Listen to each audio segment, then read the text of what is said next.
So when you bring these further regulations into it, you are entering into the realm of Karma Yoga. So when we say Karma Yoga doesn't mean you just do any activity you do, cleaning, that is Karma. Karma Yoga means activities regulated by scriptural injunctions. This is called Karma Yoga. When activities are regulated by scriptural injunctions, those activities are called Karma Yoga. And when you are doing this at the beginning, you are doing this, you are doing your duty, but with attachment to the result. So, but if your degree of attachment to result is very high, to the extent that maybe you are giving 5% of the result of your work, you are doing your karma, but you are giving part of the result for God. So if it is as low as 5%, 10%, you are at the beginning stage of Karma Yoga. And that stage, even though it's Karma Yoga, your activities are regulated by the scriptures, you are attached to the fruit of your activities. So, but with little recognition of transcendence. So you are donating something small in the service of God. But when your understanding becomes increased, you move from that 10% to maybe 20% or more. So that 10% down below is called Sakama Kama Yoga. It's Kama Yoga, but it is Sakama Kama Yoga. No, Kama Yoga with attachment to the fruits of results. It's Sakama Kama Yoga. Then when Sakama Kama Yoga intensifies, if one does this Sakama Kama Yoga, consistently for some time, then it begin to get some purification, then it begin to increase the result that is offering in the service of God. It begin to increase its result. It begin to act with a little more detachment this time, okay?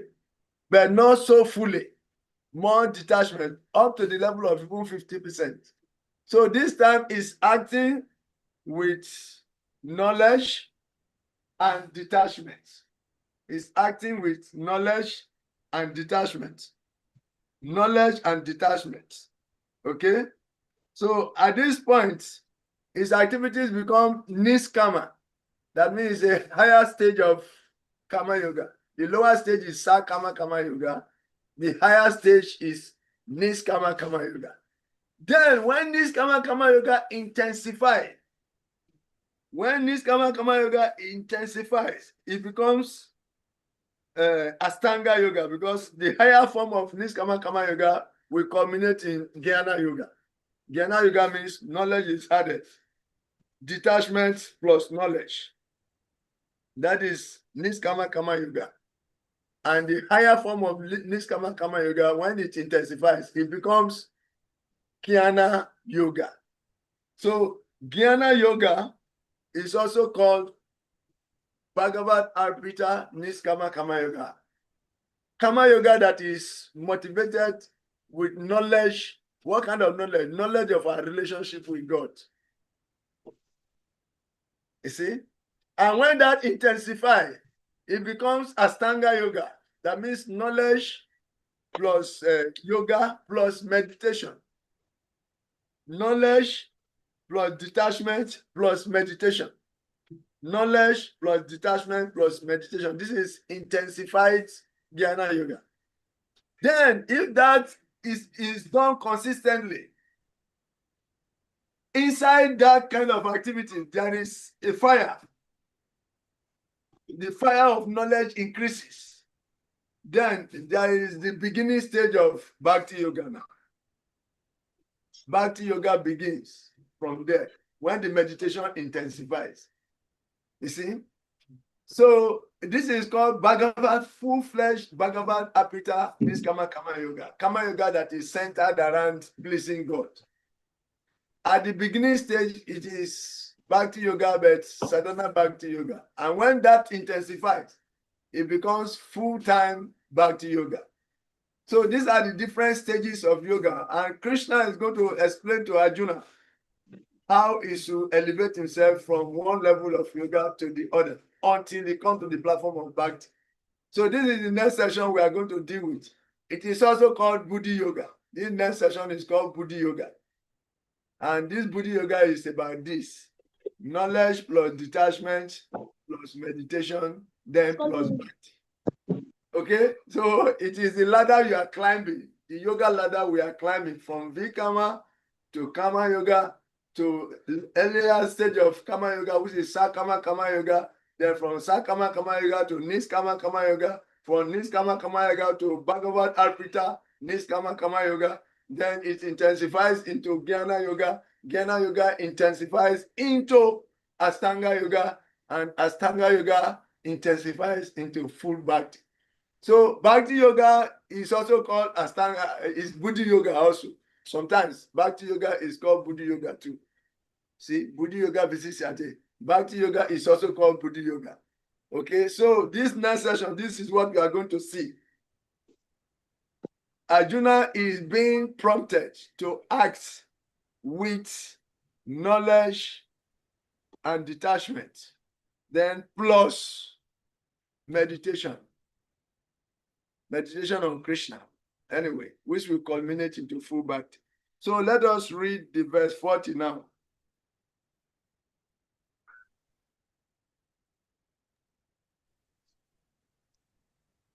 Verse 40. Yeah. Neha Bekram Naso Nasti Patra Bhayo na Vidyate Swapam Apyasvadharmasya Trayate Mahato Bhayat. Translation. In this endeavor, there is no loss or diminution, and a little advancement on this path can protect one from the most dangerous type of fear. Okay. So here it's like Arjuna is asking, what is the difference between this type of work you are telling me to do and ordinary Kama Yoga? Because in ordinary Kama Yoga, Sakama Kama Yoga, Niskama Kama Yoga, or below that on the level of religiosity, if you are acting, unless you finish the action, you don't get reaction. Actually, below Kama Yoga, on the level of religiosity, if you are acting and you stop your action, like you are building a house, after laying some blocks, you stop, you will not gain anything. You will only gain when you finish building the whole house. That is the level of ordinary religiosity, okay? Which is also higher than a lawless life. Because when religion comes in, even if it's Christianity or Islam, it is bringing some regulation into people's life, okay? But there, the consideration is profit and reward. Profit and reward. What will I gain if I do this? What will I not gain if I don't do this? So on that level, you must finish what you are doing before you get the result.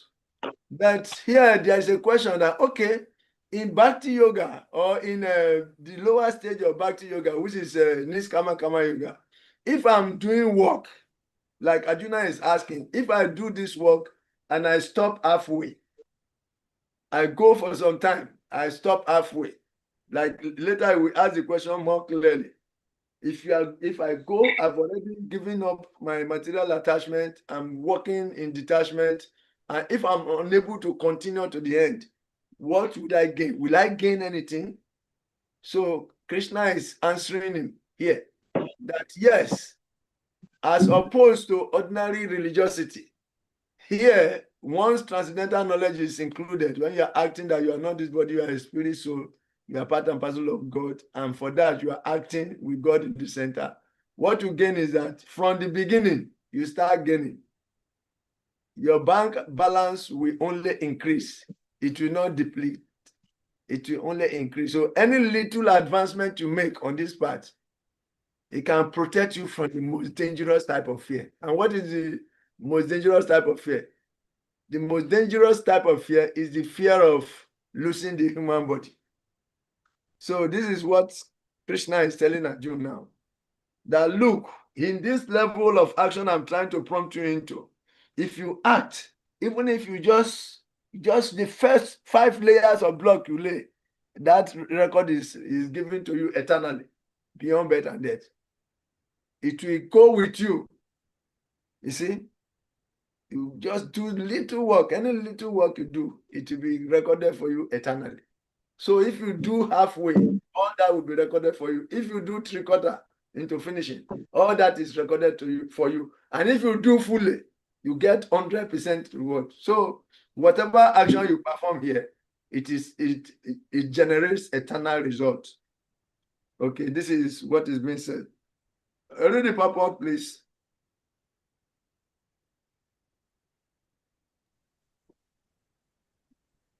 Purport. Activity in Krishna consciousness or acting for the benefit of Krishna without expectation of sense gratification is the highest transcendental quality of work.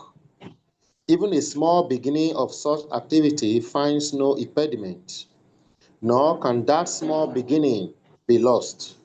At any stage, any work begun on the material plane has to be completed, otherwise, the whole attempt becomes a failure.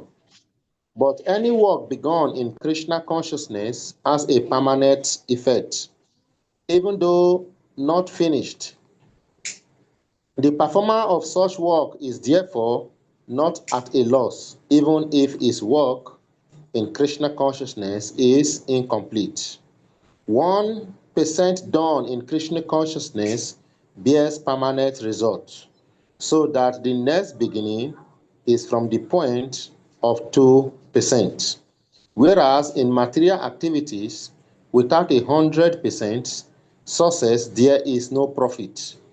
As Jamila performed his duty in some percentage of Krishna consciousness, but the result he enjoyed at the end was 100% by the grace of the Lord. There is a nice verse in this connection in Srimad Bhagavatam 1.5.17.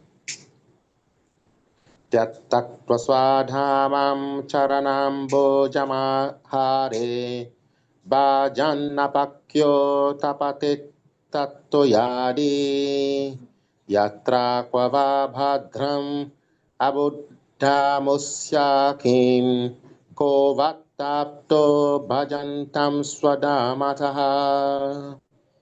If someone gives up his occupational duties and works in Krishna consciousness, and then follows down on account of not completing his work, what loss is there on his part?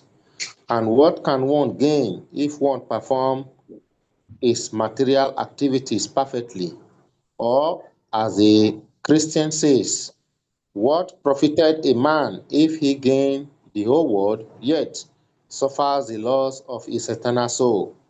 Material activities and their results end with the body. But work in Krishna consciousness carries a person again to Krishna consciousness. Even after the loss of the body, at least one is sure to have a chance in the next life of being born again as a human being, either in the family of a great cultured Brahmana or in a rich aristocratic family that will give one a further chance for elevation. That is the unique quality of work done in Krishna consciousness. That is the unique quality of work done in Krishna consciousness. Imagine you are invited to come and participate in a type of work, and you say, if you fail, if you participate in this activity and you fail, but just by participating, you will be given $500,000. Who will not do that work? You fail though. You fail to qualify. Yet you will receive $500,000, and you'll be lodged in the best guest house in that particular city for 3 months. Who is the intelligent man who is not going to do it? So this is it. This is the type of work. walk in Krishna consciousness like that. That this is person who failed. That if you cannot complete, you just started at the beginning. You start at the beginning and you couldn't go very far, and you leave. You see the results. See the last paragraph. You see the last paragraph. Material activities and their results end with the body, but work in Krishna consciousness carries a person again to Krishna consciousness, even after the loss of the body. At least one is sure to have a chance in his next life of being born again as a human being, either in the family of great cultured brahmanas or in rich aristocratic family, that will give one a further chance for elevation. That is the unique quality of work done in Krishna consciousness. We are born either into the family of a brahmana or into very rich family, aristocratic family, just by beginning Krishna consciousness. You see? And somewhere it is more specified.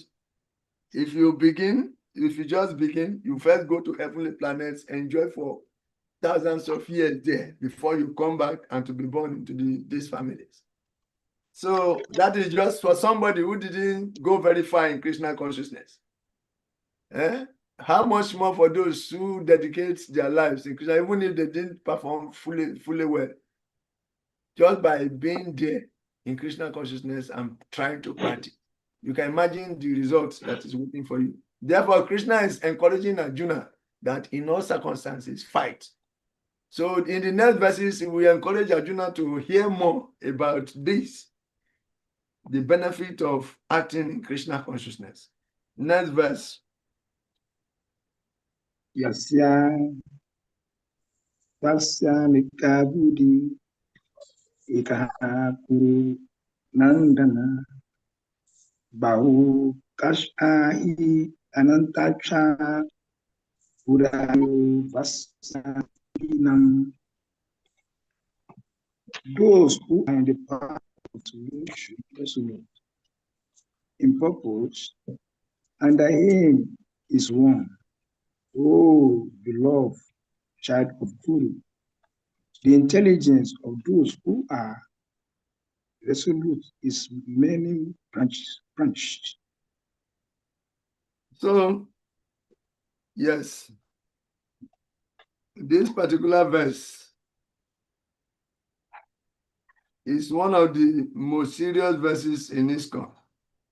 And it is said that this particular verse is what motivated Srila Prabhupada to go to the West. One of those verses that motivated Srila Prabhupada to go to the West. It's one of the verses that motivated Srila Prabhupada to go to the West. And particularly the translation or purport given by Vishwanatha Chakravarti Thakur on this verse. It gave the impetus for Srila Prabhupada to go to the West. Yes. Here, the most important word is Vyavasayatmika Buddhi, or pinpointed intelligence. And that means in our Krishna consciousness, pinpointed intelligence is required for success. When Srila Prabhupada's guru, Srila Bhaktisiddhanta Saraswati, gave instructions for Srila Prabhupada to go to the West to preach, Srila Prabhupada took this instruction to heart, but it did not go immediately. It did not go immediately. That means when the guru gives you order, you might not be able to carry it immediately if the external circumstances are not favorable. But you must not joke with the instruction. That means you should meditate on how to carry out that instruction. In this case, this instruction was given to Srila Prabhupada in 1922. But he implemented it in 1966. A difference of 44 years. But in between 1922 and 1966, Srila Prabhupada was constantly meditating on the instructions of his guru. So when the guru gives instruction, don't adjust, just meditate on how to implement it. And if you are sincere in your meditation, the time will come when the facilities will be provided, and you will go and you will implement it, and you'll be glorified. But if you abandon the instructions of your guru, then you don't need to take a guru. If guru gives you instruction, you are not serious with the instructions of the guru, then you don't need to take a guru. You see? So the point is that the devotees are resolute in their determination.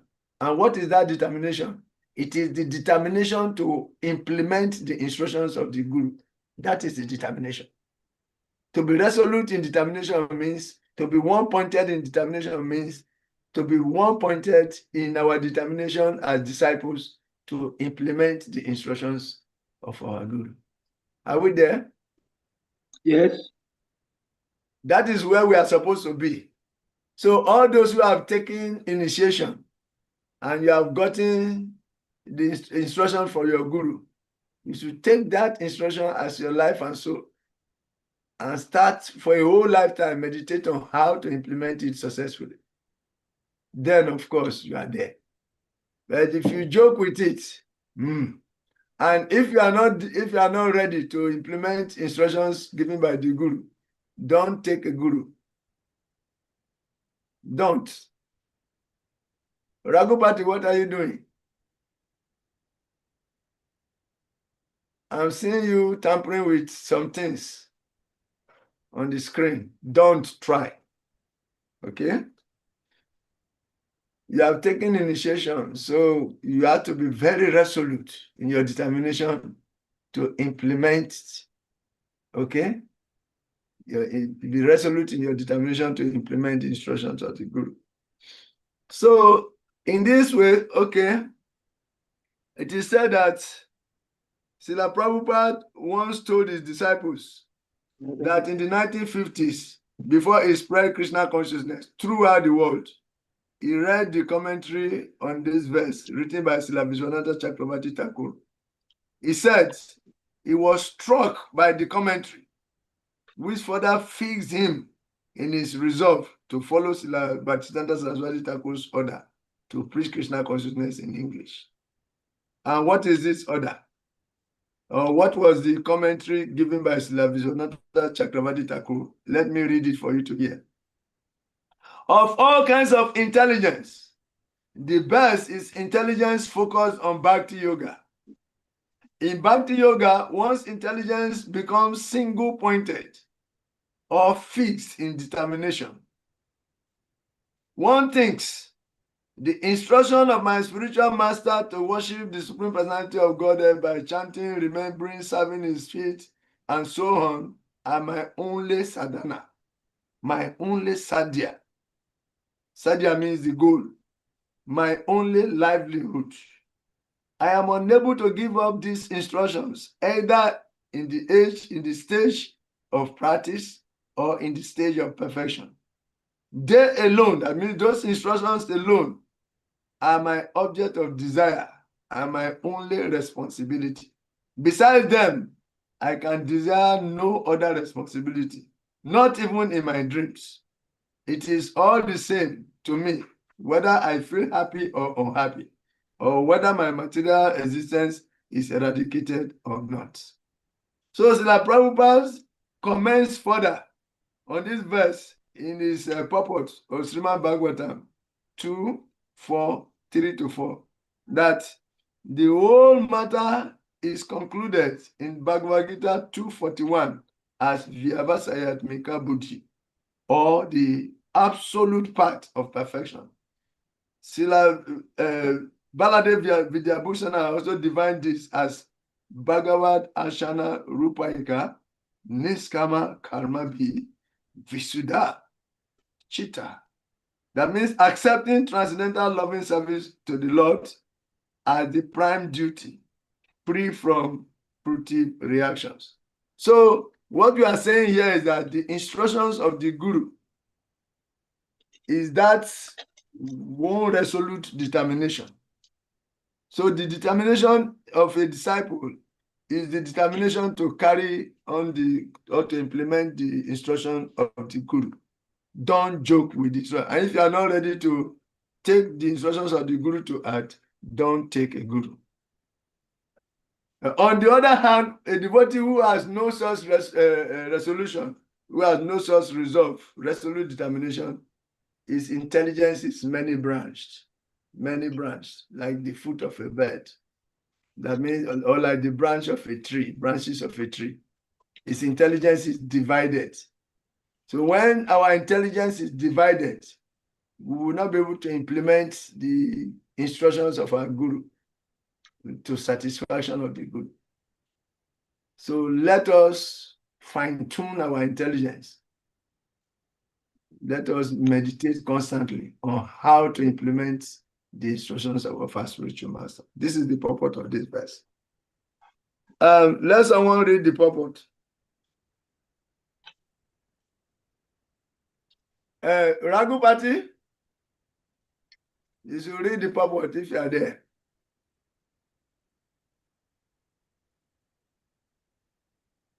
Instead of playing on the screen. Read the purport.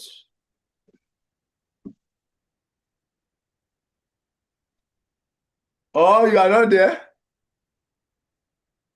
Wow, Raghupati is not there.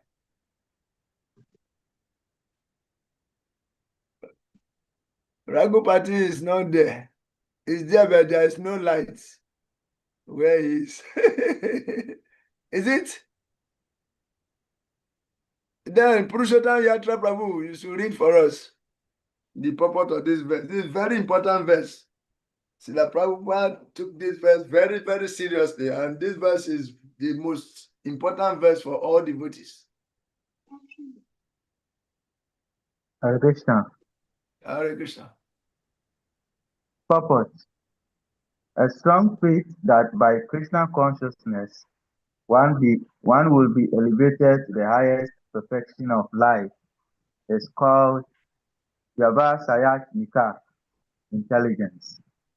The Chaitanya Charitamrita Madhya Lila 22:62 states, Sada Sabde Vishwasa Kahe Sutriva Nishchaya Krishna Bhakti Kaile Sarvakama Krita Haya. Faith means unflinching trust in something sublime.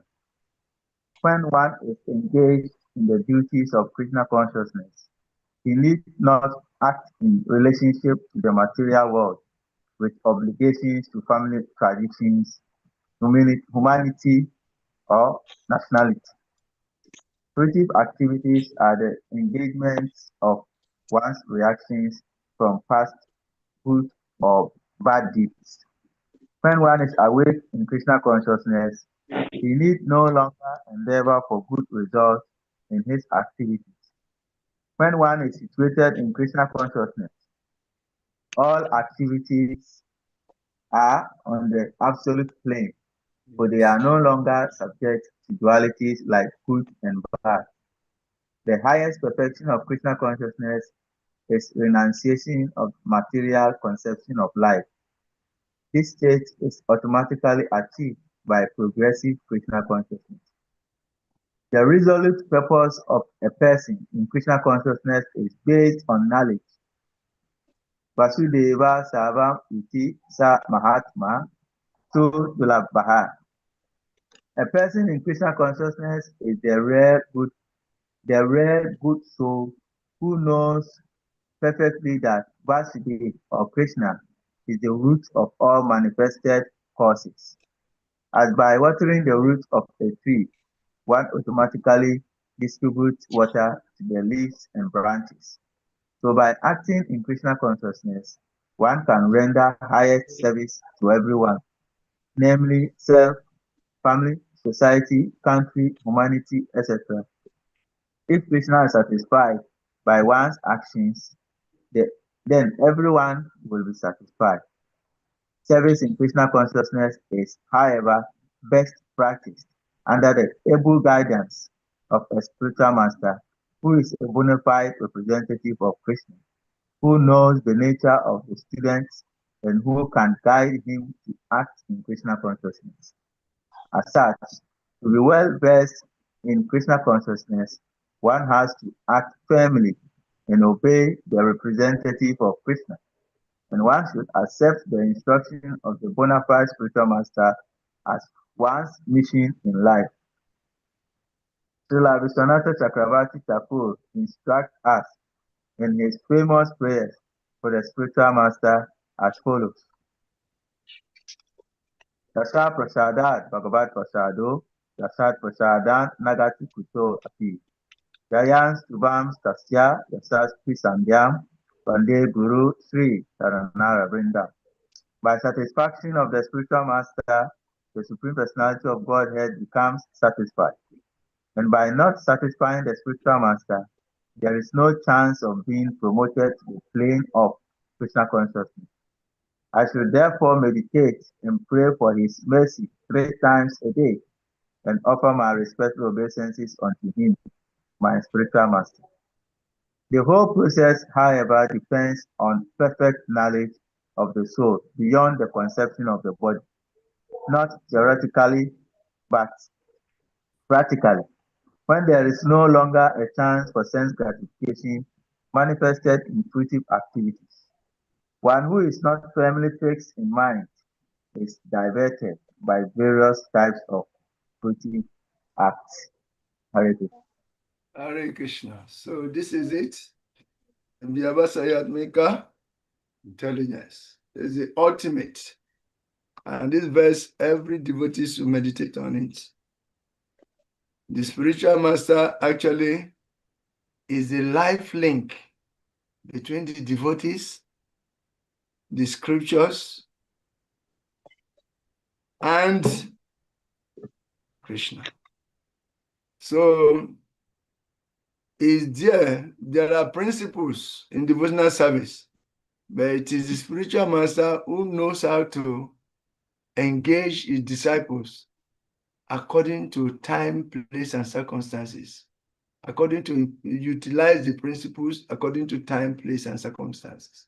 It is the spiritual master who knows that science of engaging the disciple. So when he gives instruction, having seen the level you are, having seen your situation, having seen your level, he gives you instruction and the circumstances surrounding everything. He gives you instruction. Don't joke with it.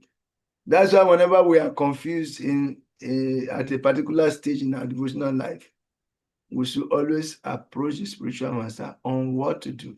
Gurudev, what should I do? So here, Arjuna has approached Krishna, and Krishna is giving him these instructions. Do this. Act with knowledge. Okay, let there be a combination of knowledge and action. You should act, but with knowledge. Then this is Buddhi Yoga. This is how to act.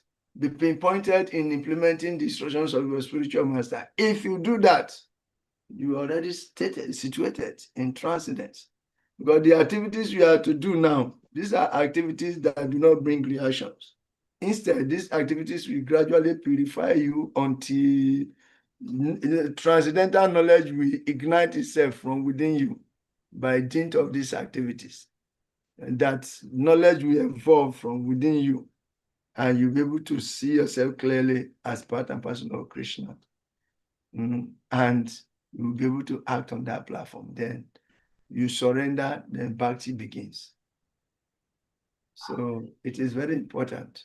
The spiritual master has a very great role. And when he gives instruction, please don't try to edit the instruction of the spiritual master. He knows how to engage you situationally. He knows how to engage you according to time, place, and circumstances, implementing the principles, applying the principles. So don't joke with the instructions of the spiritual master. You act under Krishna. Krishna says Arjuna should act under his direction. Then very soon he will tell him that, okay, just forget about all this. Just act for my pleasure, for my satisfaction. I want you to act. I'm your guru. You said you have accepted me as a guru, isn't it? And I'm instructing you, act. Do your duty without attachment to the result. Do your duty with knowledge that you are not this body, you are a spirit soul.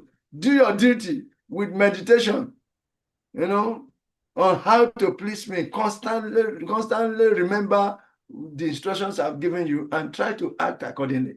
You'll be purified. Eventually, you become a Bhakti yogi, somebody who is acting for the pleasure of Krishna without attachment to any result. So this is where I want you to be. So he's further prompting him to act according to higher directions, so that he should not be attached to this lower level of reward and punishment. Fruit. What fruit will I get? If I do this service, what fruit will I get? Devotees don't function on that platform. What will I gain if I do this service? This is completely very gross. What do I do? What do I gain if I do this service? What will I not gain if I don't do this service? Service in Krishna consciousness is transcendental, beyond good and bad. So work as a matter of duty for the satisfaction of God. And if you are doing that, your work will see perfection, because your work is centered around pleasing God. Everything else will fall in place automatically. So purify your consciousness. And by working in this way, your consciousness will be purified anyway. You don't need to mechanically purify it. Your consciousness becomes purified when you are ready to implement the orders or instructions of your spiritual master.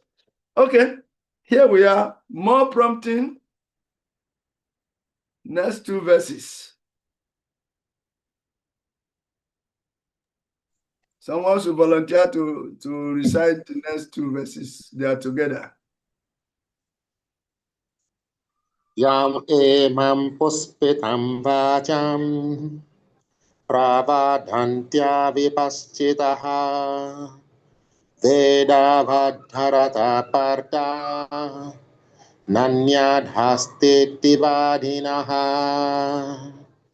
kamatmanasvagapara janma karma falapradham kriya visesabaholam Bhogeshwarya gatim prati. Men of small knowledge are very much attached to the flowering words of the Vedas, which recommend various fructive activities for elevation to heavenly planets, resultant good birth, power, and so forth. Being desirous of sense gratification and opulent life, they say that there is nothing more than this.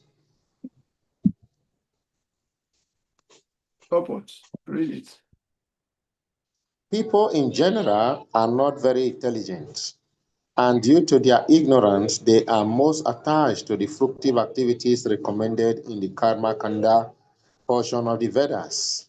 They do not want anything more than sense gratification, more than sense gratificatory proposals for enjoying life in heaven, where wine and women are available and material opulence is very common.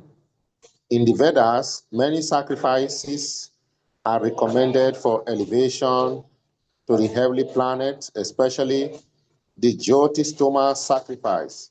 In fact, it is stated that anyone desiring elevation to heavenly planet must perform these sacrifices. And men with a poor fund of knowledge think that this is the whole purpose of Vedic wisdom. It is very difficult for such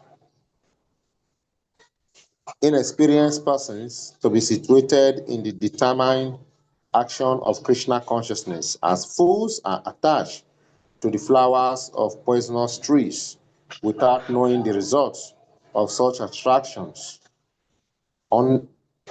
Under-enlightened men are similarly attracted by such heavenly opulence and the sense enjoyment thereof. In the Karma Kanda section of the Vedas, it is said, Apama, Soma, Amrita, Abhuma, and Akshayam, Ha Ve Chatomasya Yajinaha, Sukritam Bhavati. In other words, those who perform the 4-month penances becomes eligible to drink the Somaras, beverages to become immortal. and happy forever. Even on this earth, some are very eager to have samaras, to become strong and fit to enjoy sense gratifications. Such persons have no faith in liberation from material bondage, and they are very much attached to the pompous Yeah, ceremonies pompous. of Vedic sacrifices. They are generally sensual, and they do not want anything other than the heavenly pleasures of life. It is understood that there are gardens called Nandana Kanana, in which there is good opportunity for association with angelic, beautiful women, and having a profuse supply of Samaras wine. Such bodily happiness is certainly sensual. Therefore, there are those who are purely attached to such material temporary happiness as lords of the material world. As lords of the material world. Thank you very much. This is the platform of Kamakanda. And the goal of Kamakanda is to enjoy the heavenly planets, to go there, and here also they enjoy a lot, then they go there. This is all what the general mass of people are after. And that's what is Hinduism. More than 90% of Hinduism is about these sacrifices. Performing this puja, perform that puja, perform this jagya so that they can get a specific result. They perform this, the rituality, they are attached to the ritualistic language of the Vedas. They are attached to the ritualistic ceremonies of the Vedas so that they can gain sense gratification, economic development for sense gratification. They are not into, they are interested in this religiosity. Religiosity means performing these rituals according to specifications. That is their religiosity. And religiosity in this case is meant for economic development. And economic development is meant for sense gratification. So religiosity for economic development for sense gratification. They are not interested in the last part, liberation. Liberated from heavenly enjoyment. Oh, I want to go to heaven and enjoy. This is their concern. I want to enjoy earth here. I want to enjoy everything enjoyable in this world and enjoy in heaven. The goal of life is to enjoy the senses. That's all. They don't know, they don't have Atma Gyan, they don't have knowledge about the soul. They have no knowledge about their real identity. Their own is to just enjoy the body to the maximum. So this level is lower level. And now we say ordinary religiosity is all about that. Christianity, Islam, Hinduism, most of them are just after this aspect. It is the devotees who know, the Bhaktas know that we are spirit souls. And this is the knowledge that Krishna first gave to Arjuna. You are not this body, you are a spirit soul. Know this. That with this knowledge, act with detachment. You should do your prescribed duty in this world, but don't be attached to the fruit of your activities. Surrender the fruit to me. If you do that, based on your level of gradual evolution, if you are giving 5%, you think of giving 10%. From 10%, you should give up 20%. You should think of giving 50%, and you should think of giving 100% eventually, so that you become a living sacrifice for God. If you are acting in that way, then you are actually acting in Buddhi Yoga. Buddhi Yoga means Bhakti Yoga in this case. Okay? You are acting with knowledge, you are acting with detachment, you are acting with meditation. What else? So this is the level. Krishna said Arjuna should rise above the flowery language of the Vedas. But it's just heaven and earth, reward and punishment level, lowest level of God consciousness. It is God consciousness because there is a sense of authority, accepting authority, because they know there is somebody higher, some authorities higher than them here, who can award them this benediction, material benedictions. So they are worshiping this personality. So they have accepted that sense of accepting authority itself is a qualification for ultimately accepting Krishna's authority. So here, there's one important thing, because those aspects are also important. The flowery language of the Vedas are important, because when you are looking for ultimate, goal, you cannot see the ultimate goal directly. You cannot see. It's like you looking into the star. You want to locate the Arundhati star, but you cannot see the Arundhati star directly. So there are some stars shining there. Then somebody points to you, look at that star, the shining star.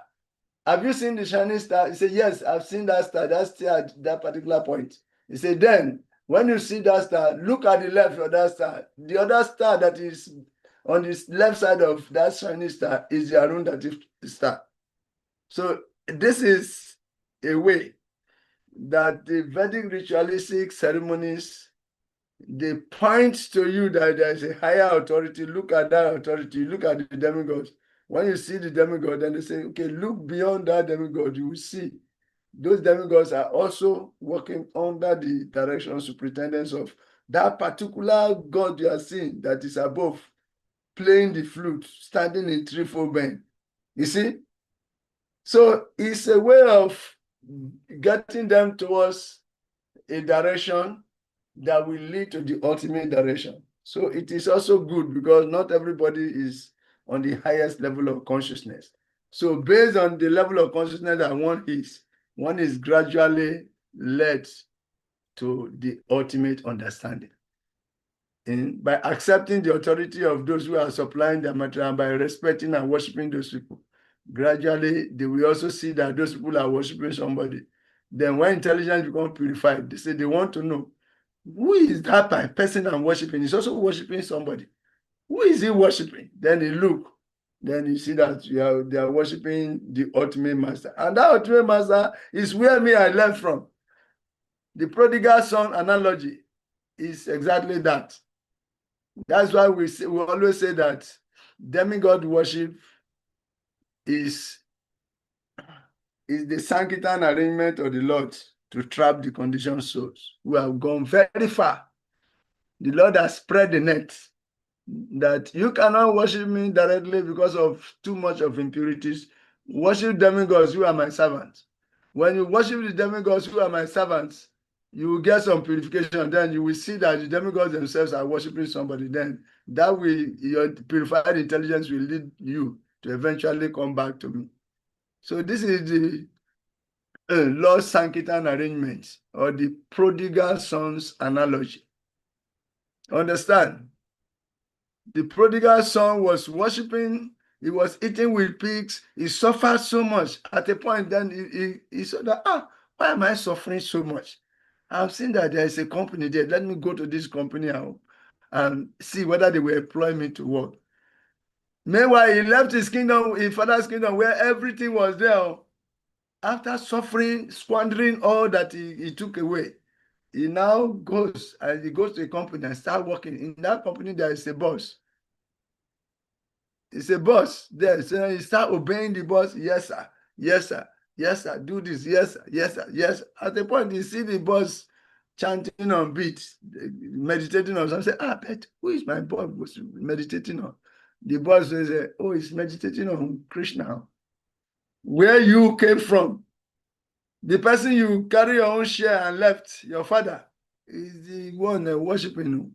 This company is actually belong to him and I'm working under his, I'm a manager under him. Every time I give my report to him, he's the actual owner of this company. I say, but that is my father. So, okay, let me go to my father. Maybe my father will accept me. Then he start going back. And before he get to the gate, the father has seen him. The spies of the father has seen him. And they just go and report, Father, see, that's your son that left before. He's coming. He said, okay, organize a catering party. Go and meet him outside the gate and bring him in. And he fish him back. So this is the Sanctitan arrangement to trap all the conditioned souls who have left the kingdom of the Father, looking for sense gratification here and there. The Lord provides sense gratification for them through demigods, and by them surrendering to the demigods, they eventually surrender back to him. This is Sanctitan arrangement. Differently said, demigod worship is good for those who are not yet very advanced, but who have not come in contact with Krishna consciousness. Demigods worship is good for those who have not come in contact with Krishna consciousness. But for those who have come in contact with Krishna consciousness already, demigod worship is a degradation. For those who have not come into contact with Krishna consciousness, demigod worship is an elevation. But for those who have come in contact with Krishna consciousness, going down back to worship demigod is a demotion, it's a degradation. Like they have already scored 70-80% in an exam. In the next exam, they come back to score 40%. But for one who has scored only 20% before, if he managed to score 40%, for him, it's an improvement. But for the one who has already scored 80% before coming down to score 60% or 50%, it's a demotion. So similarly, those who have not come in contact with Krishna consciousness, demigod worship is an elevation. It's like they scored 20% before in previous exam. Now in this one, they score 50 or 40%. Therefore, one, devotees who are already in contact with devotional service, going back to worship demigods, shame on you. It's a demotion. You scored 80% before, but now you come back to score 40, 50%. You are coming down. So anyway, so this is how we try to see everything inclusively and carry everybody along.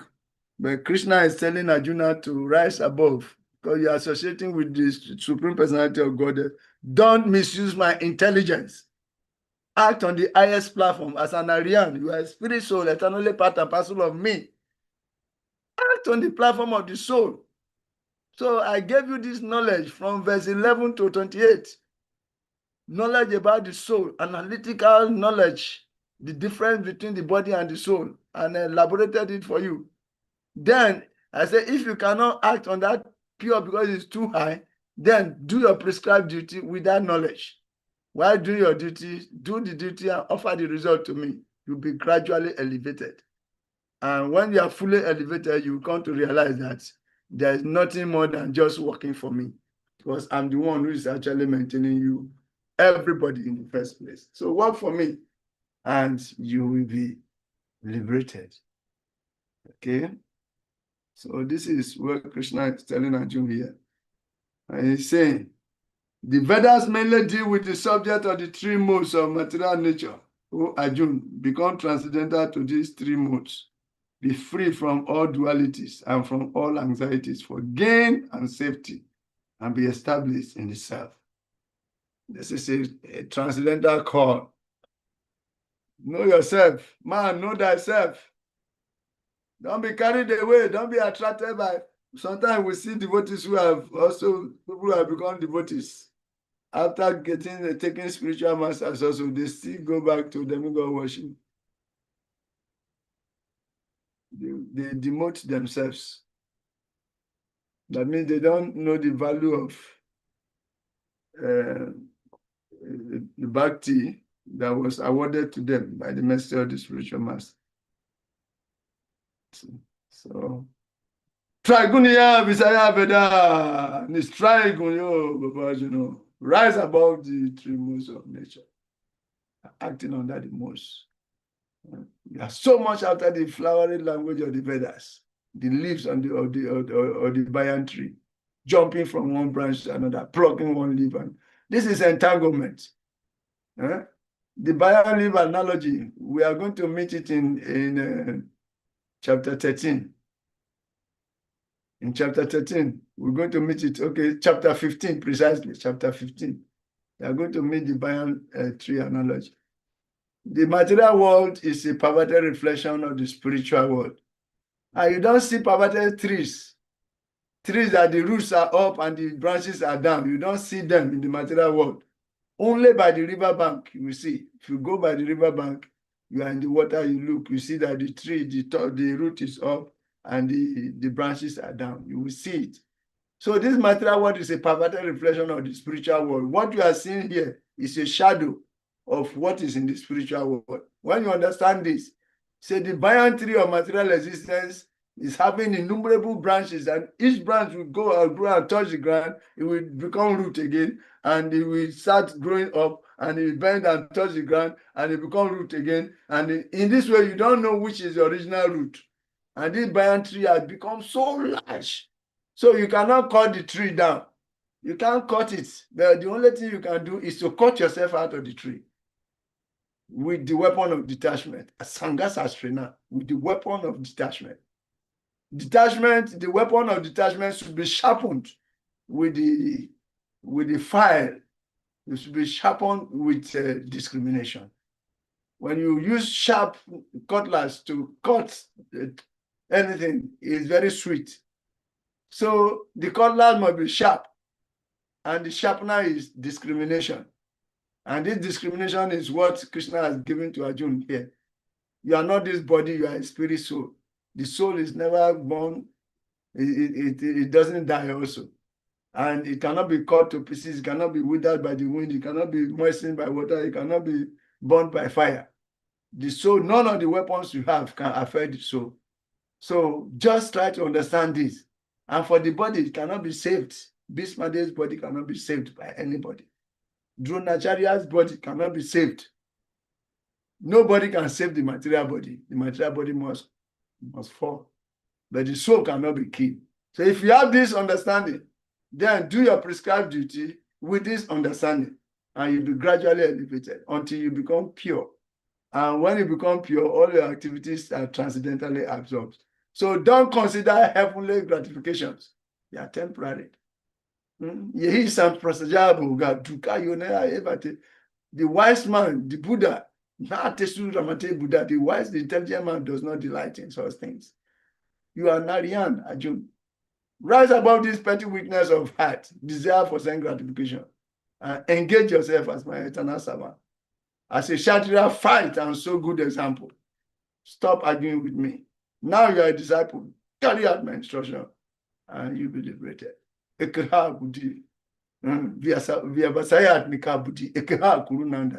pinpointed in your determination, and you will arrive. Carry out my instruction. Anyway, that is that. Verse 40. The next verse is what? 44. 44. Read this Sanskrit, please. Bhogeshwarya prasaktanam tayapa hritachetasam vyavasayatmika buddhi samadona vidiyate. In the minds of those who are too attached to sense enjoyment and material opulence, and who are bewildered by such things, the resolute determination of devotional service to the Supreme Lord does not take place. Purport. Samadhi means fixed mind. The Vedic dictionary, the Nirukti, says Samyak Adiyate Asmin Atma Tatwa Yatatmya Yam. When the mind is fixed for understanding the self, it is said to be in Samadhi. Samadhi is never possible for persons interested in material sense enjoyment and bewildered by such temporary things. They are more or less condemned by the process of material energy. Yes. Bugaiswaria prasaktanam. Taya pahirita setasam. For those who are attracted to sense gratification, sense enjoyment, those who are too attached to sense enjoyment and who are bewildered by such things, the resolute determination for devotional service to the Supreme Lord does not take place. So this is the consequence of becoming too attached to the flowery language of the Vedas that are glorifying sense gratification. The language, the Vedas are glorifying sense gratification. And therefore, Krishna said we should rise above this flowery language. Because if we do not rise above the flowery languages, what we will get is nothing but bewilderment. And owing to ignorance and material attachment, the karma candies cannot fix their minds in the Supreme. This is the consequence. All those who are after the flowery language of the Vedas, they are called karma candies. If I do this, I will get this result. If I do this, I will get this result. If I don't do this, what will I get? Which result will I get? If I do this, which result will I get? Sometimes, if I do this service, what will be my result? Devotees now outline, ask such questions. If I do this service, if I mop the temple room, what will be my reward? Will you give me something? if I mop the temple room, will I get my material desires fulfilled?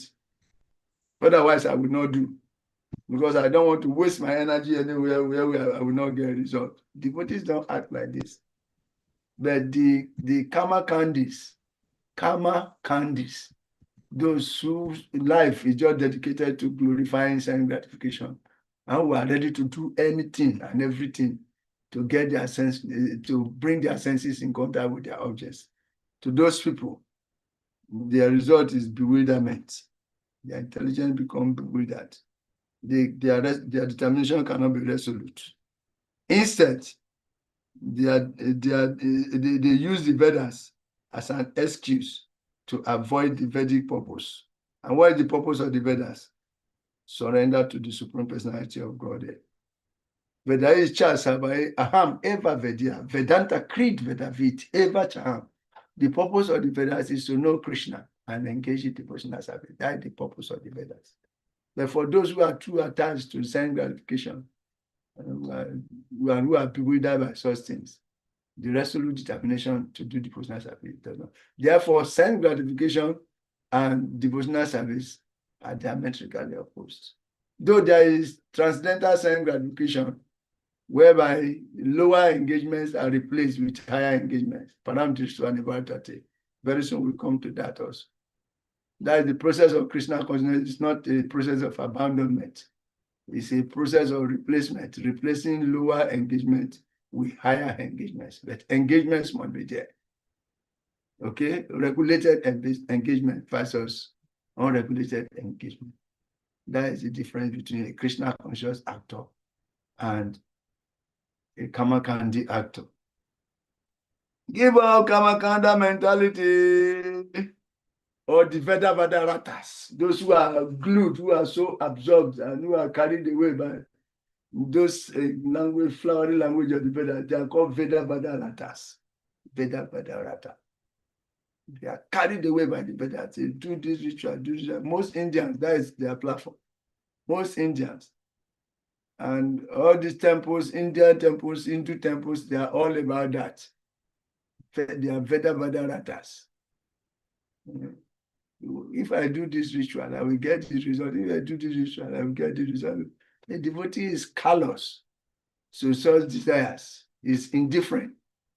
He only wants to serve the Lord, and whatever the Lord brings, he is okay with it. If the Lord decides not to bring anything, he's still okay with it. This is the level of the devotees. So let us be devotees. It's a transcendental level, because on this level, any endeavor, Nihad Bikramana Sosti, Pratia Bayo, Na Vidyate, Swapam Api Asiadan Masia, Triate Mahato Bayat. that in this endeavor there is no loss or diminution. A little advancement on this path can protect one from the most dangerous type of fear. And the most dangerous type of fear is the fear of losing the human form of life. Any little advancement on this path of transcendence can protect one from the most dangerous type of fear. And that money cannot buy. The Veda ratas, they gratify their senses to stupor. And they fall down and go down to lower species of life until they become lower species themselves. Till some get the bodies of pigs, be drinking liquids too, as a reward for being Veda ratas. Is that what we want? Istana Goranga, do you want that? No. The answer is no. Oh, Prabhu. The answer is no. You don't want that. What you want is to become a pure devotee and dine with the Lord, exchange opulences with the Lord. Exchange opulences with the Lord. That is what we want. Exactly. Even Purushottam, that is what he wants. He's not interested in the flowery language of the Vedas. A devotee is not interested in the flowery language of the Vedas. After gathering everything in this world, what do you do with it? We are not promoting poverty, but we should act with, at least, with knowledge and detachment.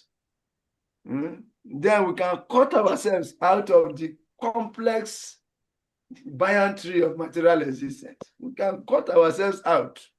We cannot cut the tree itself because it's meant to be there and to be luring people into deeper and deeper level of entanglement. That's why it is there. The banyan tree is every time producing new buds, new soft flowers and fruits. And when you go after the flowers and fruit by working very hard, you can get something there. You work very hard to acquire material allurements. I get this gadget. If I get this type of phone, if I get this type of thing, if I get that one, every time the same thing is being newly improved. So in this way, the banyan tree is always producing new allurements. And each allurement, you have to work very harder in order to get it. So you work very hard, and when you acquire this one, after enjoying it for a short time, it pops up another allurement again, which is a little bit more sophisticated than the one you had. You have to work extra hard to acquire this. Then after acquiring it, small time, another one pops out again. You have to work very hard. So you'll be busy. You waste all your life working very hard, trying to acquire this, acquire that, acquire this. Surround yourself with hundreds of gadgets. Then you sleep inside there. You wake up surrounded by gadgets, but you are hungry.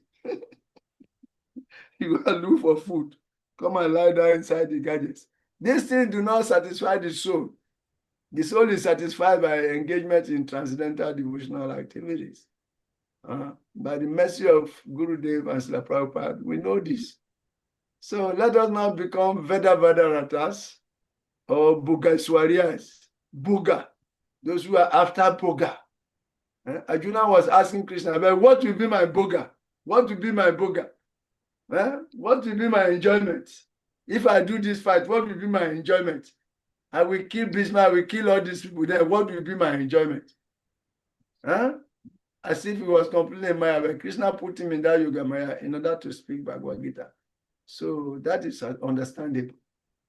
Boga. We are not supposed to be bogies or bogi yogis. We are spiritualists to purify ourselves and encourage others to evolve us. 6:30, 7:30, 8:30. Okay. So that is it. Very beautiful. We are on it. The next verse, please. Verse 45. Yes. Tregunya visaya veda nistragunyo bavarjuna nidradho nityasastvasto niryogashe mahatmavan. The Vedas deal mainly with the subject of the three modes of material nature. O Arjuna, become transcendental to these three. Be free from all dualities and from all anxieties, gain and safety, and be established in self. Purport. All material activities involve actions and reactions in the three modes of material nature. They are meant for fruitive results, which cause bondage in the material world. The Vedas deal mostly in fruitive activities to gradually elevate the general public from the field of sense gratification to a position on the transcendental plane. Arjuna, as a student and friend of Lord Krishna, is advised to raise himself to the transcendental position of Vedanta philosophy, where in the beginning there is Brahma Jinasa, or questions on the supreme transcendence. All the living entities who are in the material world are struggling very hard for existence. For them, the Lord, after creation of the material world, gave the Vedic wisdom, advising how to live and get rid of the material entanglement. When the activities for sense gratification, namely the Karma Kanda chapter, are finished, then the chance for spiritual realization is offered in the form of the Upanishads, which are part of the different Vedas. As the Bhagavad Gita is a part of the fifth Veda, namely the Mahabharata, the Upanishads mark the beginning of transcendental life. As long as a material body exists, there are actions and reactions in the material mode. One has to learn tolerance in the face of dualities, such as happiness and distress, or cold and warmth, and by tolerating such dualities, become free from anxieties regarding gain and loss. This transcendental position is achieved in full Krishna consciousness when one is fully dependent on the good way of Krishna. Hare Krishna. Hare Krishna. So you see everything clearly being defined here. Trigunia, the Vedas deal with mainly the subjects of the three modes of material nature. So, O Arjuna, become transcendental to these three modes. Be free from all dualities and from all anxieties for gain and safety, and be established in the self. Okay? So this is the whole purpose of Krishna instructing Arjuna to raise him beyond the flowery language of the Veda, Karma Kanda activities, fruitive activities, safety and gain, reward and punishment, heaven and hell. These dualities, you should rise above. If you are engaged in the activities of the flowery language of the Vedas, fruitive activities, you will remain here in this world of dualities. So Krishna is pointing to Arjuna about this. So at the beginning, when he said this Bhagavad Gita deals with 5 main subject matters. Iswara, the supreme controller, the Jiva, the living entity, Prakriti or material nature, then Kala, time, and activities. So here, the 3 modes of material nature, all the Vedas, they deal with the matter of the 3 modes of material nature. The interaction, action and reaction, reward and punishment. So we want to transcend this level. You see, the purpose of devotional service is to help us to transcend the influence. We have to remain equiposed in happiness and distress, honor and dishonor, fame and infamy, so that we can be fixed unconditionally in the service of the Lord. This is it. So let us understand this. All the Vedas, they deal with the subjects of the 3 modes of nature. And that's why when Vyasadeva finished compiling the Vedas, he was not satisfied. He said he was despondent Meaning, after compiling all the Vedas, he was not happy. He was not fulfilled. He did not feel satisfied and fulfilled. Then Narada Muni come to meet him. My dear Prabhu, it is wonderful that you have written all these powerful, all the Vedas and the Midangas and the Dangas, but you are looking despondent. Why? See, I was also thinking of the reason. I wanted to even consult you, and luckily you have appeared. Can you tell me? Sir, it's because you have not exclusively glorified the Lord. So now compile the ripened fruit of all Vedic literatures, and that is the Srimad Bhagavatam. Now you are mature. Compile Srimad Bhagavatam, exclusively glorifying pure devotional service. Then he compiled Bhagavatam. So all the flowery language of the Vedas, they only keep you in the material world. They teach you economic development, what you will do in order to get money, and how to gratify the senses and minimize pain, how to maximize pleasure and minimize pain. Then after that, you go to the heavenly planets, but they will never tell you to go beyond the realm of action and reaction, punishment and reward, heaven and hell. So Krishna is telling Arjuna to be equiposed, you should tolerate these dualities and act with transcendental understanding. So we are fortunate that we encounter with this kind of knowledge, because this is not ordinary knowledge. This is the knowledge that can liberate us from material bondage. Yes. We'll be acting, but we will not be attacked. We will not be entangled by sinful reaction, because we are acting for the pleasure of the Lord. Krishna takes the karma and gives us the yoga. We are doing karma yoga when Krishna takes the karma and gives us the yoga. Only yoga will just give us out of love. Do your activities, but you will not be entangled. And Krishna gave the formula. So that is it. Okay? We have been talking about detached work, realize knowledge of the soul and in relationship with the Supreme. Then gradually we evolve to understanding knowledge about our relationship with the Supreme. And when we surrender to the Supreme and act under his direction, then a pure devotional service begins from there. And that one will free us from the material world and liberate us back into the spiritual world. This is where we are. The ladder system.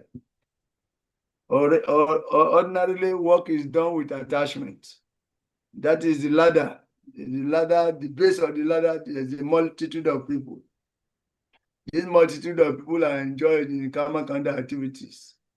Religiosity for economic development for sense gratification, religiosity for economic development for sense gratification, religiosity for they are absorbed in it, and they are suffering, sometimes going to heaven, sometimes coming back to earth, sometimes going to hell. Sometimes they gather so much, sometimes they lose everything. In the daytime they are active, in the night they are asleep, just swinging like a pendulum, oscillating like a pendulum, going to one end and coming back to the other end. And you see. So this is what is going in my travel. Krishna is helping, trying to let Arjuna out of this level, is to act with understanding of his real identity and his relationship with Krishna, and transcend all the dualities of happiness and distress, honor and dishonor, fame and infamy. As long as the material body exists, there are actions and reactions on the material mode, in the material mode. One has to learn to tolerate the face of duality, such as happiness and distress, cold or warmth. And by tolerating such dualities, one will become free from anxieties regarding gain and loss. This transcendental position is achieved in full Krishna consciousness when one is fully dependent on the goodwill of Krishna. So this is the greatest good fortune we are in contact with. We are in contact with the good will of Krishna. So let's take advantage and see how to help ourselves. Okay? You get it now? You get it? Okay. Next verse. Verse 47. Yes. Karman heva dekaraste. Is it 47 or 46? It's 46. 46. 46, sorry. 46. Yavam at dapane sarvata sampluto dhaki tavam sarvasu vedesu brahmanasya vijnata. All purposes served by a small well can at once be served by a great reservoir of water. Similarly, all the purposes of the Vedas can be served to one who knows the purpose behind them. Purpose. The rituals and sacrifices mentioned in the Karma Kanda division of the Vedic literature are meant to encourage gradual development of self-realization. And the purpose of self-realization is clearly stated in the 15th chapter of the Bhagavad Gita 15:15. The purpose of studying the Vedas is to know Lord Krishna, the primeval cause of everything. So self-realization means understanding Krishna and the one's eternal relationship with him. The relationship of the living entities with Krishna is also mentioned in the 15th chapter of Bhagavad Gita, chapter 15, text 7. The living entities are part and parcel of Krishna. Therefore, revival of Krishna consciousness by the individual living entity is highest perfectional stage of Vedic knowledge. This is confirmed in the Srimad Bhagavatam, chapter 3, text 33 and 7. Follows. Wait. Ahobata swapachoto gariyam. Yajiva grevatate namatubhyam. Te pustapasteju vuchasnuaria. Brahmana uchu namagrinantiyete. Carry on. Oh my Lord, a person who is chanting your holy name, although born as a low family like that of the Kandala dog eater, is situated on the platform of self-realization. Such a person must have performed all kinds of penances and sacrifices according to Vedic rituals and studied the Vedic literatures many times after taking his bath in all the holy places of pilgrimage. Such a person is considered to be the best of the Aryan family. So one must be intelligent enough to understand the purpose of the Vedas, without being attached to the rituals only, and must not desire to be elevated to the heavenly kingdoms for a better quality of sense gratification. It is not possible for the common in this age to follow all the rules and regulations of the Vedic rituals, nor is it possible to study all of the Vedanta and Upanishads thoroughly. It requires for much time, energy, knowledge, and resources to execute the purpose of the Vedas. This is hardly possible in this age. The best purpose of Vedic culture is served, however, by chanting the holy name of the Lord, as recommended by Lord Chaitanya, the deliverer of all fallen souls. When Lord Chaitanya was asked by a great Vedic scholar, Prakasanda Sarasvati, why he, the Lord, was chanting the holy name of the Lord like a sentimentalist instead of studying Vedanta philosophy, the Lord replied that his spiritual master had found him to be a great fool, and the dogs asked him to chant the holy name of the Lord Krishna. He did so and became ecstatic like a madman.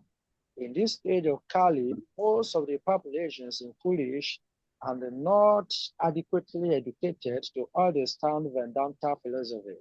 The best purpose of Vedanta philosophy is served by inoffensively chanting of the name of the Lord. Vedanta is the last word in Vedic wisdom, and the author and the knower of the Vedanta philosophy is Lord Krishna. And the highest Vedantist is a great soul who takes pleasure in chanting the holy name of the Lord. That is the ultimate purpose of all Vedic mysticism. That is the ultimate purpose of the Vedas. So this text is saying that if there are a lot of shops, there are many small subsistence shops. You go here, you can buy gari. You go to another shop, they will have oil. You buy another shop, you go to another shop, you can get soap. You buy different things in different shops. But if you have one big supermarket, that when you enter, you will see everything you can get in every other place to buy in that one place. That is it. In devotional service, all the purposes of the Vedas are served. So if you really know who the goal of the Veda is and who is the knower of the Veda, if you know Krishna, then you know everything. But if you know small things, which are subsets of Krishna, you know something, but you don't know everything. So that is what Krishna is saying. If Arjuna knows his real identity, knows his relationship with him, Krishna, and function on that platform, he has known everything. That all purposes served by a small well can at once be served by a great reservoir of water. You can have different lakes, small wells. But when you go to a big lake, this big lake can serve all those purposes simultaneously. So devotional service is like that. When you are doing devotional service, you are actually watering the root to the tree of life, and every other thing will be nourished. All the branches and the leaves and the twigs of the tree will be nourished automatically. This is the almighty formula. The almighty formula is to water the root, and the watering process is the devotional engagements. Therefore, Krishna is advising Arjuna that one should be intelligent, as the Prabhupada is in the purpose saying, one should be intelligent enough to understand the purpose of the Vedas without being attached to the rituals only. And one must not desire to be elevated to the heavenly kingdom for a better quality of sense gratification. It is waste of energy. It is misdirection of energy. It is waste of time. Okay? So that is it. That before one comes to the level of devotional service, he must have passed through all kinds of levels, all the other lower levels, all the lower levels. Once you are involved in devotional service, you have automatically surpassed all lower levels. When you are in devotional service, you are in an elevator system. You automatically surpass all the lower levels. Before one can be favorably chanting Hare Krishna, Krishna Krishna, Hare, he must have performed all the Vedic ritualistic sacrifices in previous lives. Therefore, he's here doing the ultimate thing now, watering the root. While even Mayavadis and powerful yogis are still looking for the root. By the mercy of the Guru Paramparam system, the Bhakti is already watering the root. The mystic yogis have not arrived. They are still looking for the root. But the Bhakti is sitting down, watering the root under the direction of it. This is how beautiful Krishna consciousness is.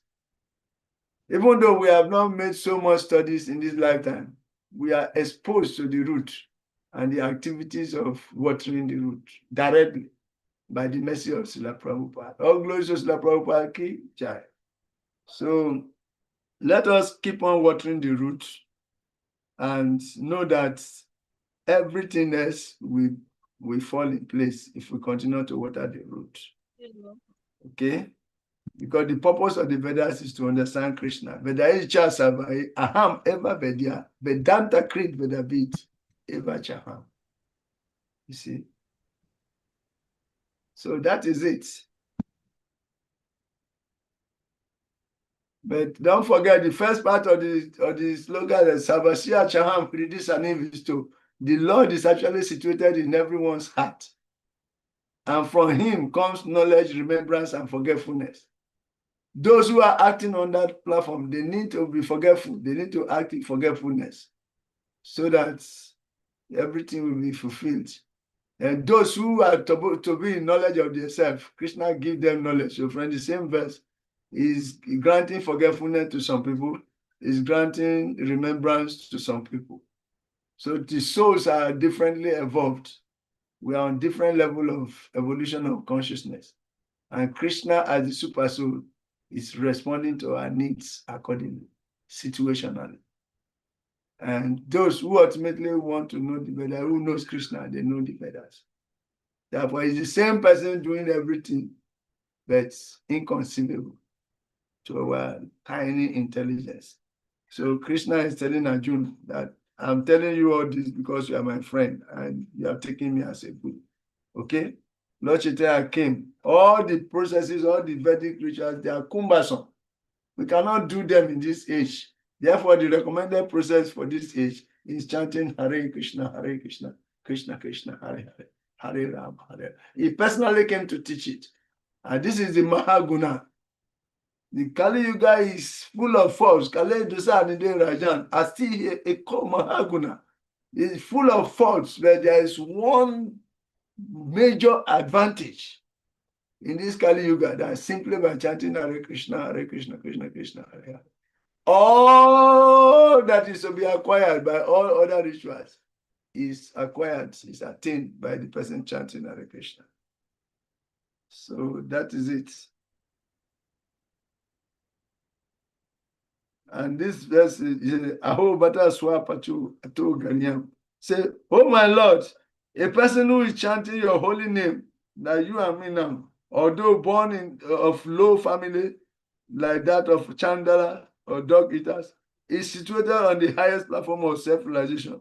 Such a person must have performed all kinds of penances and sacrifices according to Vedic rituals and studied the Vedic literatures many, many times after taking his birth in all the holy places of pilgrimage. Such a person is considered to be the best of Aryan family.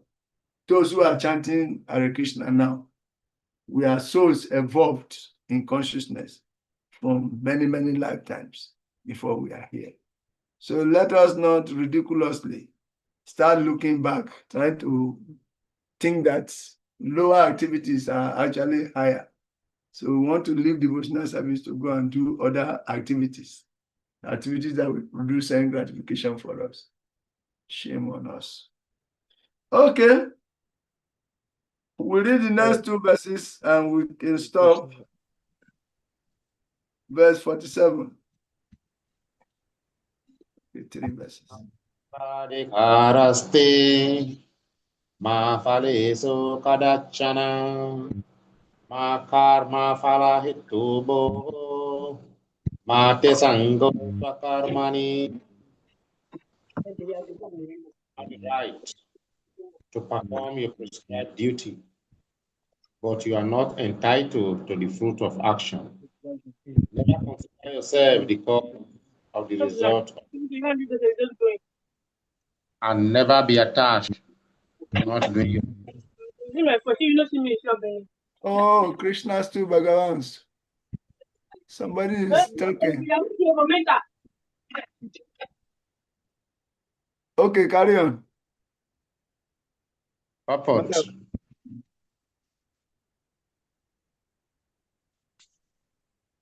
Somebody's reading the purport.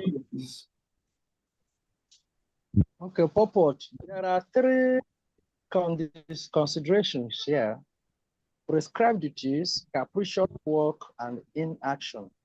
Prescribed duties are activities enjoyed in terms of one's acquired modes of material nature. Capricious work means actions without the sanction of authority.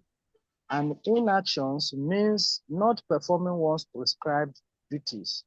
The Lord advised Arjuna not being inactive, but that he performs his prescribed duty without being attached to the result. One who is attached to the result of his work is also the cause of the action.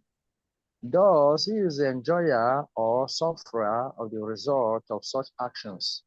As far as prescribed duties are concerned, they can be treated into three subdivisions, namely routine work, emergency work, and desired activities. Routine work performed as an obligation in terms of the scriptural injunctions without desire for results is action in the mode of goodness. Work with results becomes a cause of bondage. Therefore, such work is not auspicious. Everyone has his proprietary right in regard to prescribed duties, but such art without detachment to the result. Such disinterested obligatory duties doubtlessly lead one to the path of liberation. Arjuna was therefore advised by the Lord to fight as a matter of duty without attachment to the results. His non-participation in the battle is another side of attachment. Such attachment never leads one to the path of salvation. Any attachment, positive or negative, is cause for bondage. Inaction is sinful. Therefore, fighting as a matter of duty was the only obvious part of salvation for Arjuna. Hare Krishna. Hare Krishna. So here Krishna is defining it more clearly to Arjuna that the only auspicious path to liberation is to fight without being attached to the result, to fight as a matter of duty. Krishna cap it finally. That yes, capricious work means those works that are with actions without scriptural regulations. Vikama. They only produce painful results. Work that produce only suffering and painful results. They are called vikama. They are the capricious work. And inaction means not doing one's prescribed duty. It's called inaction. And prescribed duty means duties that we are supposed to do.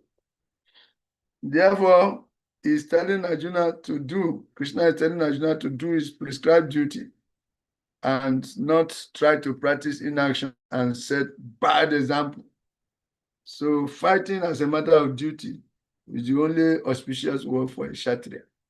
So Krishna is telling Arjuna, fight as a matter of duty. I've told you all this, fight as a matter of duty, Arjuna, and he will give more instruction directly now. 48. Any question on this?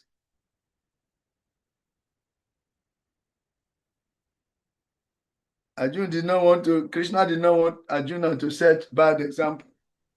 He should do his duty and set good example. Okay? And not to practice the dharma of another person. He should act as a Kshatriya. Krishna Before, after the class, we will help us to stage the level of this yoga practice, so we can go through it after. okay. Hare Krishna. Hare Krishna. Hare Krishna. Yeah, okay, so the next verse, please. Okay, this was verse 47, I believe. The next one is 48. The one you read is 47. Okay, let me say Yes. something more. That in this verse actually considered very important verse. Yes. And it is important because it is emphasizing more on Niskama Kama Yoga. And Niskama Kama Yoga begins with one acting according to his own prescribed duty. That while working, one should not create further reactions. We should do actions that will not produce further reactions. Because if we are not careful, if we don't act as a matter of offering all the results to Krishna, any work we do will produce a reaction. Yes. The concept of duty, as a matter of duty, I'm doing my duty and I'm attached to the fruit of my duty, is a wrong conception. That Srila Prabhupada here describes the proper approach to work in his purport. And he quote like this: Arjuna was therefore advised by the Lord to fight as a matter of duty without attachment to the result. Do your duty and offer the result to me. Don't be attached to the result. Okay? But if he doesn't participate in the fighting, that is inaction. It is another way of attachment. Attachment to not doing your duty, which is wrong. So such attachments never lead one on the path of salvation. Any attachment, positive or negative, is a cause of bondage. And inaction is sinful. Inaction is outrightly sinful. Therefore, fighting as a matter of duty was the only auspicious path for salvation. Then Krishna explains the proper consciousness in which to work in the next sloka. In what consciousness should one work? So Krishna give that in the next sloka. So read the next sloka now, 48. Yogasta koro karmani sangam tyaktva dhananjaya siddhya siddhyo samo bhutva samatvam yoga uchyate. Perform your duty, equipose, O Arjuna, abandoning all attachment to success or failure. Such equanimity is called yoga.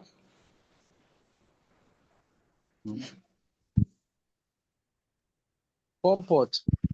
Tells Arjuna that he should act in yoga. And the word that yoga means to concentrate the mind upon the Supreme by controlling the ever-disturbing senses. And who is the Supreme? The Supreme is the Lord. And because he himself is telling Arjuna to fight, Arjuna has nothing to do with the results of the fight. Gain of victory at Krishna is concerned. Arjuna is simply advised to act according to the dictation of Krishna. The following of Krishna's dictation is Suri Yoga, and this is practiced in the process called Krishna consciousness. By Krishna consciousness, only can one give up the sense of proprietorship. One has to become the servant of Krishna, or the servant of Krishna. That is the right way to discharge duty in Krishna consciousness, which alone can help one to act in yoga. Arjuna is a Kshatriya and as such is participating in the Varnashrama Dhamma institution. It is said in the Vishnu Puranam that in the Varnashram Dhamma, the whole aim is to satisfy Vishnu. No one should satisfy himself, as is the rule in the material world, but one should satisfy Krishna. So unless one satisfies Krishna, one cannot correctly observe the principles of Varnashram Dhamma. Indirectly, Arjuna was advised to act as Krishna told him. Hare Krishna. Hare Krishna. So that is it. Let's read the next verse and stop there. We stop at verse 49. So just read it at once.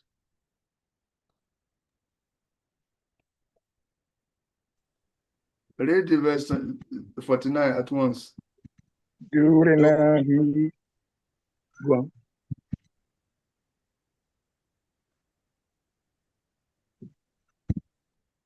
Dure nahya varam karma buddhi yoga dhananjaya bodho saranna avicha kripana parahittavaha. O Dhananjaya, keep all abominable activities far distant by devotional service, and in that consciousness, surrender unto the Lord. Those who want to enjoy the fruit of their work are misers. Those who want to enjoy the fruits of their work are misers. And actually, this verse is related to the beginning of chapter 3. The question Arjuna is going to ask at the beginning of chapter 3. So, though we still have many verses to go before we get there, but you should take note of this. This is a connection to chapter 3, this particular verse. Okay, purport, read the purport. Keep all abominable activities far distant by devotional service, and in that consciousness, surrender unto the Lord. Those who want to enjoy the fruits of their work are misers. So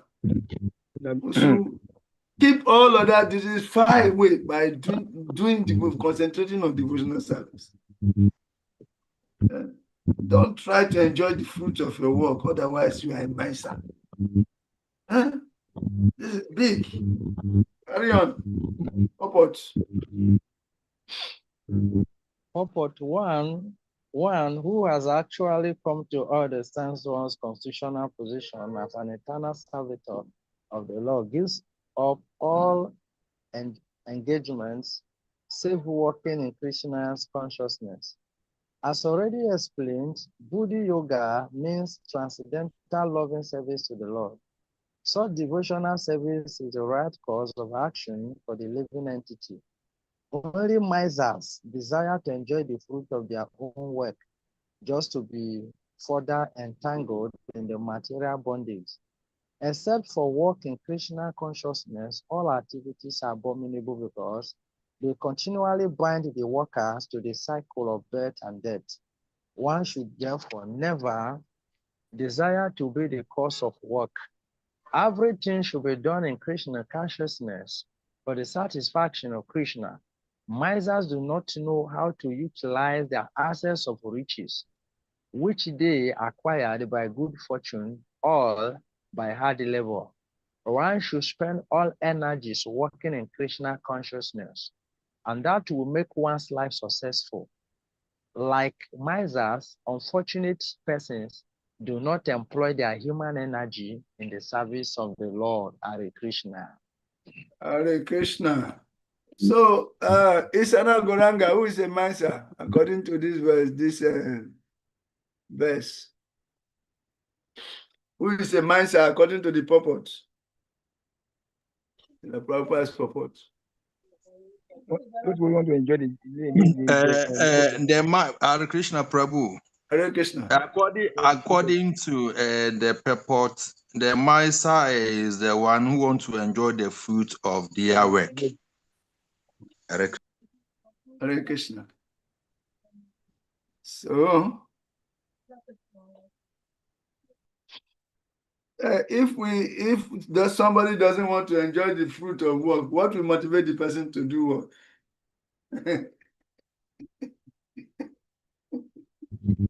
It's love for Krishna. Love for Krishna. That is true.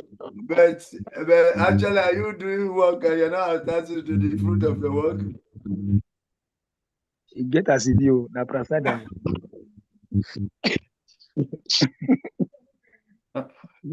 Somebody can go and teach for 30 months. All his time is being controlled by somebody.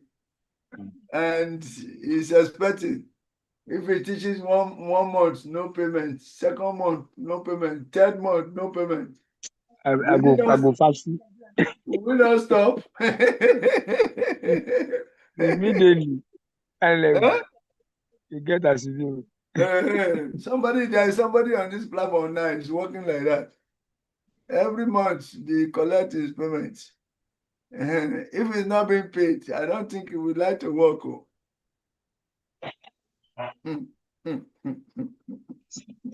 So is he a miser?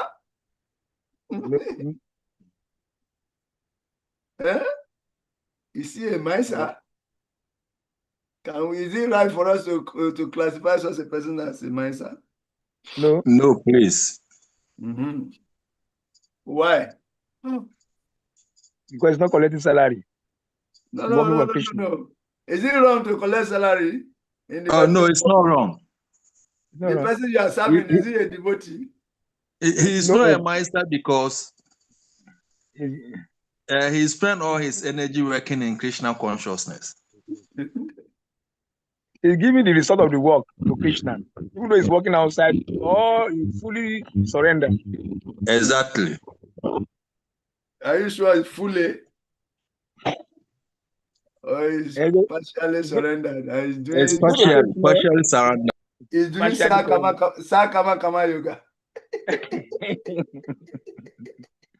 At least go to maintain his material body also now. He's a Sakama Kama Yogi.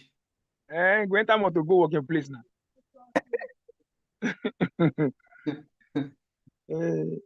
Anyway,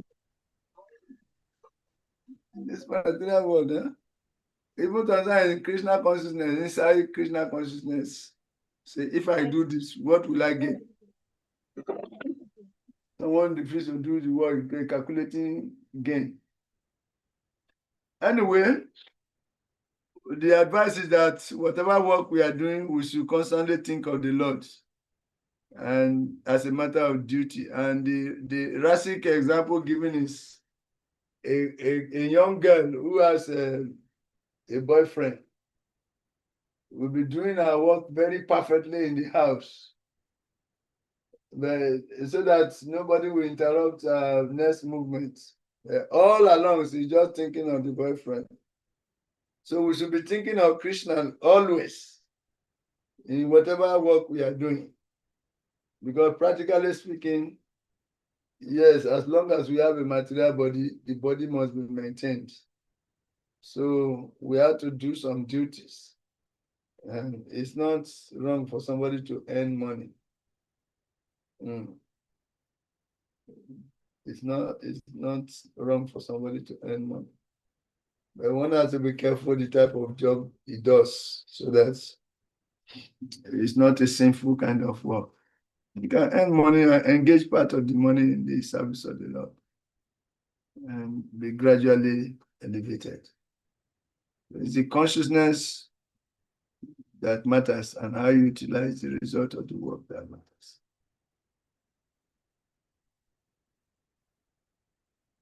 Okay. Do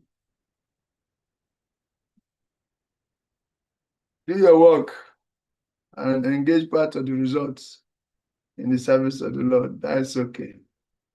You should constantly be thinking of how to increase the percentage you engage in the service of the Lord. These are the different stages of the yoga ladder.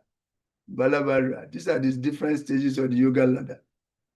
Before you get to the yoga ladder, people are generally vikamis, just doing everything without regulations, scriptural regulations. No scripture inside.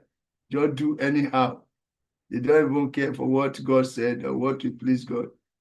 But religiosity, bring them together. They are acting, they want to please God, because if they do good work, God will bless them. And if they don't do good work, God will punish them. So thinking of how to get the blessing of God and thinking of how to avoid punishment from God, and they are doing some kind of religion. They bring religion into their activities to regulate their activities. So, but then it is work. It is not actually, there is no transcendental knowledge in it. There is no knowledge about the soul, the relationship with God in it. So the junction, the meeting point between Christianity and Krishna consciousness is that point whereby the devotee knows that it's not this body, is a spirit, soul, part and parcel of God. He's engaging his activities with that knowledge. And he starts engaging part of the result of his activities in transcendental devotional services. At the beginning stage, based on this level of commitment, he's a Sakama Kama Yogi. Maybe he's giving just 5%, 10%. Then when it increases in intensity, it begins to give 20%, 25%, until even 50%. Then he has become a Niskama Kama Yogi. But the more he's sacrificing the result, the more purification he's getting. So at a point, this purification will ignite the fire of transcendental knowledge that is arising from within.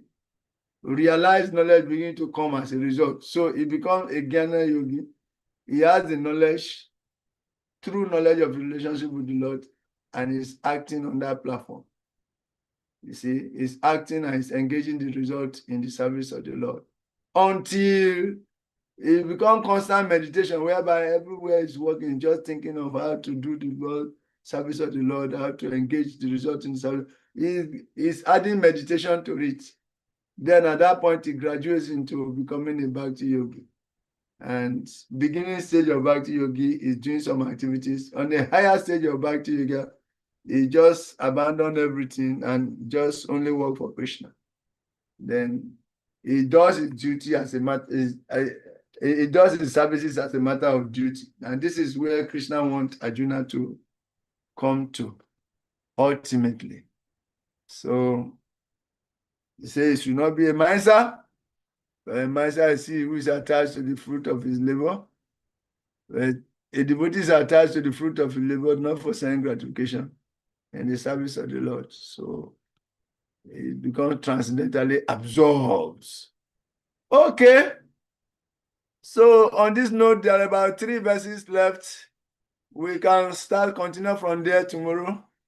I want to thank you all for your consistency. Even those who have just left, we still thank them. And those who are still here to the end, we thank them. Hare Krishna. Hare Krishna. His co-founder Charasila A.C. Bhaktivedanta Swami Prabhupada ki jai. Jai. Gura Bhakta Vrinda ki jai. Jai.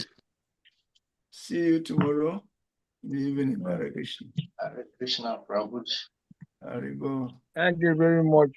Thank you very much. We appreciate it. Thank you for thanking us. So God bless you. I appreciate that. Hare Krishna. So nice. Thank you very much. Krishna Prabhu, can we leave now? Yes, we are.